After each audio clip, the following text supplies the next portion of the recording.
Good morning class, welcome back to my YouTube channel Naveen classes.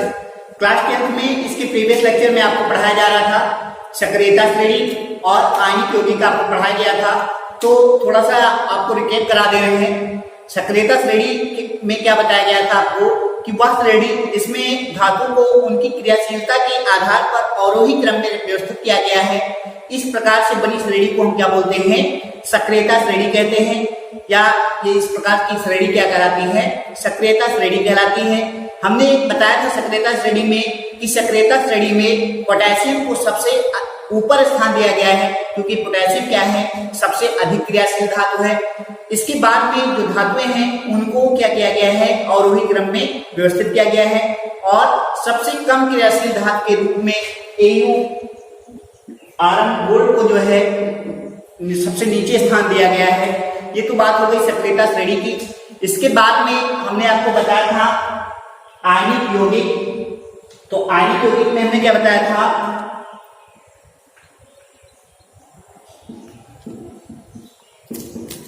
आयनिक यौगिक में आपको बताया गया था कि धातु से अधातु में इलेक्ट्रॉन के स्थानांतरण को हम क्या बोलते हैं? आयनिक यौगिक कहते हैं। क्या बताया गया था? धातुओं से अधातु में इलेक्ट्रॉन के स्थानांतरण को क्या कहते हैं? आयनिक यौगिक कहते हैं। जिसमें हमने क्या किया था? एक एग्जाम्पल देकर के आपको समझाया था कि NaCl जो सोडियम क्लोराइड है, ये क्या है? एक आयनिक यौगिक है। थोड़ा सा आप समझ लेंगे, ये क्या है? NaCl है बेटा। आपको पता है कि NaCl जो है ये दो परमाणुओं से मिलकर के बना हुआ है। सोडियम का एक परमाणु और क्लोरीन का एक परमाणु मिलकर के क्या बना रहे हैं? NaCl का निर्माण हो रहा है। तो आप देखेंगे कि इस तरीके से ये एक आयनिक यौगिक है। तो आपको बताया गया था कि ये सोडियम है, इसका परमाणु क्रमांक 11 होता है। इसका इलेक्ट्रॉनिक कॉन्फ़िगरेशन में निकालते हैं कितना आता है? 2,8,1 आता है। अंतिम सेल में कितने इलेक्ट्रॉन है? एक इलेक्ट्रॉन है। ये क्या है बेटा? क्लोरीन परमाणु है। इसका परमाणु क्रमांक कितना होता है? 17 होता है। इसका इलेक्ट्रॉनिक विन्यास निकालेंगे तो कितना हो जाएगा? 2,8,7 हो जाएगा। फिर क्या करेंगे? देखेंगे किस तरीके से इलेक्ट्रॉनों का धातुओं से अधातुओं में स्थानांतरण हो रहा है। तो ये सोडियम हो गया, इसके इलेक्ट्रॉन को क्या करेंगे? अंतिम सेल में एक इलेक्ट्रॉन है, तो एक इलेक्ट्रॉन क्या किए हम इस तरीके से यहाँ पे दर्शा दिए। ये क्लोरीन है बेटा, और ये क्लोरीन के अंतिम सेल में कितने इलेक्ट्रॉन है? 7 इलेक्ट्रॉन है। तो 2, 2, 4, 2, 6 और एक ये 7। तो क्या करेगा? ये यहां से अपना स्टेप पूरा करने के लिए इसके साथ में एक इलेक्ट्रॉन इसका ये दे देगा। ये इस तरीके से ऐसे हो जाएगा। तो क्या हो रहा है? धातुओं से अधातुओं में इलेक्ट्रॉन का क्या हो रहा है? स्थानांतरण हो रहा है। तो इस प्रकार से जो यौगिक बन रहा है वो क्या कहलाएगा? आयनिक यौगिक कहलाएगा। क्लियर है बेटा? तो क्या कहलाएगा? आयनिक यौगिक कहलाएगा। अब हमें बताया क्या है? धातुओं से अधातुओं में, तो ये सोडियम है, ये क्या है? धातु है। क्यों धातु है? क्योंकि इसके अंतिम सेल में एक इलेक्ट्रॉन आ रहा है। हमने बताया था कि धातुएं वही होती हैं जिनके अंतिम कोष में क्या होते हैं? या तो एक इलेक्ट्रॉन होगा, या 2 इलेक्ट्रॉन होंगे, या 3 इलेक्ट्रॉन होंगे। और अधातु में हमने बताया था कि इनके अंतिम सेल में कितने इलेक्ट्रॉन होते हैं? या तो 4 इलेक्ट्रॉन होंगे, या 5 इलेक्ट्रॉन होगा, या 6 इलेक्ट्रॉन होंगे, या 7 इलेक्ट्रॉन होंगे। तो इसमें देखेंगे इसके अंतिम सेल में 7 इलेक्ट्रॉन है, इसके अंतिम सेल में 1 इलेक्ट्रॉन है, इसलिए ये धातु है, ये अधातु है। ये क्या कर रहा है? ये धातु का इलेक्ट्रॉन क्या हो रहा है? अधातु में स्थानांतरण हो रहा है। क्यों? क्योंकि ये अपना स्टेप पूरा करने के लिए क्या हो रहा है? एक इलेक्ट्रॉन वहां से ले रहा है। तो इस प्रकार से बना यौगिक क्या कहलाएगा? आयनिक यौगिक कहलाएगा। अब आज जो है पढ़ेंगे जो टॉपिक वो है बेटा आयनिक यौगिकों के गुण।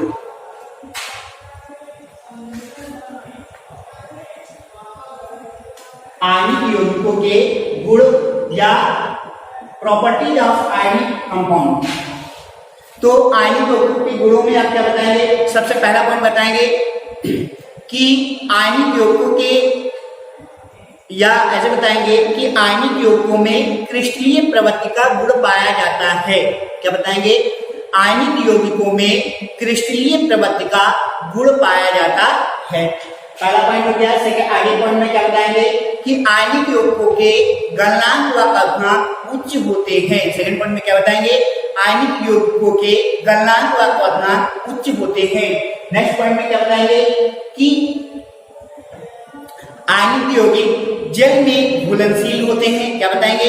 आयनिक यौगिक जल में घुलनशील होते हैं तथा केरोसिन एवं पेट्रोलियम में क्या होते हैं, अविलेय होते हैं। क्या बताएंगे, आयनिक यौगिक जल में घुलनशील होते हैं तथा पेट्रोलियम एवं केरोसिन में क्या होते हैं, अविलेय होते हैं।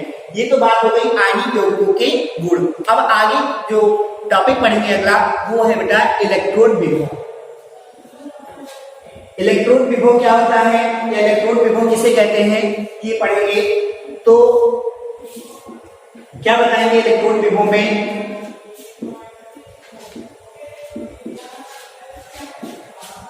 इलेक्ट्रोड विभव में क्या बताएंगे कि जब किसी धातु की छड़ को, क्या बताएंगे कि जब किसी धातु की छड़ को उसी धातु के लवणीय विलयन में डुबोया जाता है तो धातु एवं विलयन के मध्य में क्या होता है, विपरीत आवेश आ जाता है। क्या बताएंगे, जब किसी धातु की छड़ को उसी धातु के लवणीय विलयन में डुबोया जाता है तो धातु एवं विलयन के मध्य में क्या होता है, विपरीत आवेश आ जाता है, जिसके परिणाम स्वरूप क्या होता है, जिसके परिणाम स्वरूप क्या होता है, दोनों में जो है एक विभव उत्पन्न हो जाता है। इसी को हम क्या बोलते हैं, इलेक्ट्रोड विभव कहते हैं। क्या बताया गया कि जब किसी धातु की छड़ को उसी धातु के लवणीय विलयन में डुबोया जाता है तो धातु एवं छड़ दोनों पे क्या होता है, विपरीत आवेश आ जाता है, जिसके परिणाम स्वरूप क्या होता है, एक विभव उत्पन्न होता है।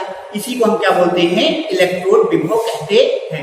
अब क्या करेंगे, एक उदाहरण देकर के हम बताएंगे किस तरीके से जो है इलेक्ट्रोड विभव में दोनों पे जो है धातु की छड़ और जो है विलयन में क्या होता है, विपरीत आवेश आता है। तो उदाहरण में क्या बताएंगे कि सर्वप्रथम हम क्या करते हैं, एक कंटेनर लेते हैं और उसमें क्या करते हैं, एक जिंक धातु की हम क्या करते हैं, एक छड़ को ऐसे डुबोते हैं और इस कंटेनर में हम क्या करते हैं, ZnSO4 का सॉल्यूशन भरते हैं। ये कंटेनर ले लिया और इसमें क्या किया, ZnSO4 का सॉल्यूशन ले लिया। आपको भी बताया गया था कि धातु की जो छड़ लेते हैं उसी धातु का लवणीय विलयन होना चाहिए। फिर ये जो धातु की छड़ है, किस धातु की छड़ है बेटा, जिंक धातु की छड़ लेते हैं और इसी जिंक धातु का ही क्या है, लवणीय विलयन भरा हुआ है। तो क्या बताया गया कि जब जिंक धातु की छड़ को क्या करते हैं, उसी धातु के लवणीय विलयन में जब डुबोते हैं तो होता क्या है, इस जिंक धातु के जो परमाणु होते हैं वो क्या करते हैं, अपना इलेक्ट्रॉन इसी धातु पर छोड़ करके स्वयं क्या करते हैं, Zn++ के रूप में इस विलयन में आ जाते हैं। क्या बताया गया कि जब जिंक धातु को ZnSO4 के जो है सॉल्यूशन में जब डुबोया जाता है तो जिंक धातु के परमाणु अपना जो है अपना इलेक्ट्रॉन इसी छड़ पर छोड़ करके स्वयं क्या करते हैं, ZnSO4 के सॉल्यूशन में क्या करते हैं, Zn++ के रूप में आ जाते हैं।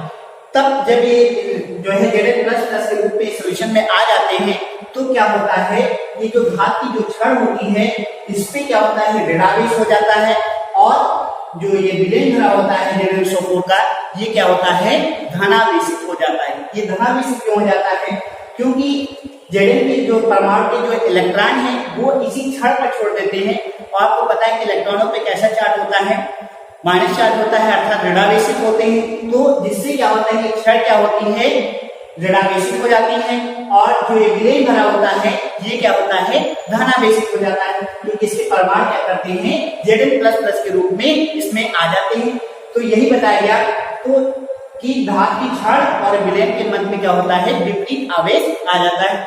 फिर क्या होता है कि इस छड़ और विलयन के संपर्क स्तर पर क्या होता है, जहां से मिलते हैं यहाँ पर क्या होता है, वैद्युत स्तर का निर्माण होता है और क्या होता है, विभव उत्पन्न होने लगता है। इसी को हम क्या बोलते हैं, इलेक्ट्रोड विभव कहते हैं। क्लियर है बेटा, एक बार मैं फिर से बता दे रहा हूँ कि सर्वप्रथम हमने क्या किया, एक कंटेनर लिया जिसमें क्या किया, जिंक धातु की छड़ डाली और ZnSO4 का ही सॉल्यूशन भरा, उसी धातु की छड़ भर दी और उसी धातु का क्या किया, एक लवणीय विलयन इसमें भरा।